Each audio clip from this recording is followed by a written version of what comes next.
Bonjour, bonsoir. Bienvenue sur vos chaînes de l'entrepreneuriat et de l'investissement. Merci bien à toutes les personnes qui sont abonnées à ma chaîne. Si c'est votre première fois de venir sur cette chaîne, vous êtes la bienvenue. Prenez place en vous abonnant. Abonnez-vous, mon ami. Internet est une opportunité que nous devons saisir.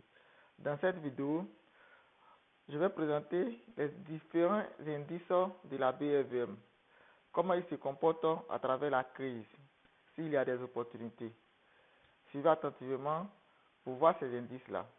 Lorsque ces indices prennent de la valeur, ça veut dire que les entreprises qui composent ce secteur aussi vont prendre de la valeur. C'est comme c'est la moyenne qu'on calcule pour trouver l'indice. Donc si l'indice va mieux, les entreprises qui composent ce secteur aussi va mieux. Le premier secteur, ou bien le premier indice que on va voir, c'est la BFM agriculture. Comme vous le voyez, il y a une juste valorisation. Regardez un peu. Voilà, pourcentage plus 1. On va aller plus en historique pour voir. Voilà. On voit qu'il y a une chute. On voit qu'il y a une chute. Vous voyez en rouge. Puis janvier, il y a une chute. Ok. Donc, il y a une baisse des entreprises qui composent ce secteur-là. Voilà. Ok. On continue. On voit d'autres secteurs. Secteur de distribution. On voit le secteur de la distribution. Ok. Secteur de la distribution. Voilà. Historique. On voit encore que il y a une baisse. Vous voyez en rouge ici. À votre droite. Voilà, valorisation. Il y a une chute en rouge. Ça veut dire que les entreprises qui composent ce secteur sont aussi en baisse. Là, je ne vais pas citer les entreprises qui composent le secteur de la distribution. Ok. On continue. Secteur de finance. Voilà. Il y a aussi une baisse. Pour dire que la crise actuelle a des effets sur les actions de la BFM. Comme vous le voyez. Il y a aussi une chute. Ok. Secteur de la finance. Mais si ce n'est pas grand chose, la chute, mais il faut savoir que ce secteur aussi est un peu touché. Le secteur de la finance. Ok. On continue. Restez attentivement. Je vais présenter une grosse entreprise de la BFM qui actuellement présente des opportunités. Ok. Le secteur de l'industrie. Voilà. Comme vous le voyez, il y a une baisse en historique. Il y a aussi une baisse, même si la baisse n'est pas grande. Donc le secteur de l'industrie aussi est affecté par la crise. Ok. On prend autre secteur. Autre secteur. Autre secteur. Voilà. Ce secteur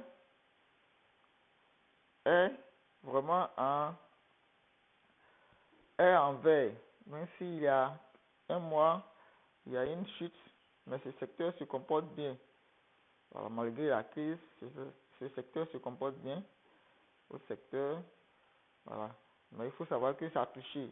L'indice a un peu chuté. Ok. Voilà. L'entreprise que je voulais vous présenter, voilà. L'entreprise, je vais présenter le transport. On va aller sur le transport. Le transport. Vous voyez, le transport est beaucoup touché. Au niveau du transport, les indices, ça veut dire que les entreprises qui sont dans cette entreprise ne vont pas bien. Voilà, ils ne vont pas bien. Voilà, transport. Ok, transport. Voilà. Mais l'entreprise que je voulais vous présenter, c'est Solibra. Solibra, à Côte d'Ivoire. Cette entreprise-là En 2022, la valorisation était près de 160, le prix était près de 168 000. Voilà, vous voyez. Aujourd'hui, le prix est 84 000. Comme vous voyez ici dans historique. Et dans historique. Voilà. Le prix est était 168 000. Mais le prix actuel est 84 000. Donc la crise a fait que le prix a chuté de 42%. Vous savez que Solibra, c'est une grande société. Est-ce que le prix va chuter? Nous n'avons pas une boule de cristal. On doit savoir si le prix va encore chuter ou bien ça va aller en haut. Mais ce qu'il faut retenir, lorsqu'il y a une crise, il y a aussi une opportunité qui se cache derrière cette crise. Parce que comme vous le voyez, le prix a diminué. Si elle continue de chuter, peut-être l'entreprise va disparaître. Ok, l'entreprise va faire faillite. Dans le cas contraire, l'entreprise aussi va prendre de la valeur. Donc, derrière cette crise-là, il y a des opportunités qui se présentent en bourse, en crypto-monnaie, surtout. Ok, mais on ne peut pas se lancer comme ça. Si vous n'êtes pas formé, si vous ne connaissez rien, vous ne pouvez pas vous lancer. Donc, avant de vous investir dans un domaine, formez-vous d'abord. Formez-vous. Apprenez auprès de ceux qui ont déjà de l'expérience, qui ont déjà investi dans ce domaine pour qu'ils vous coachent. Ok. Je vais m'arrêter là pour ne pas que la vidéo soit longue. Abonne-toi si ce n'est pas encore fait en cliquant sur le lien.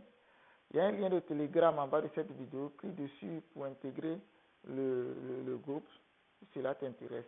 Merci pour votre temps. Merci pour le visionnage. Bye bye.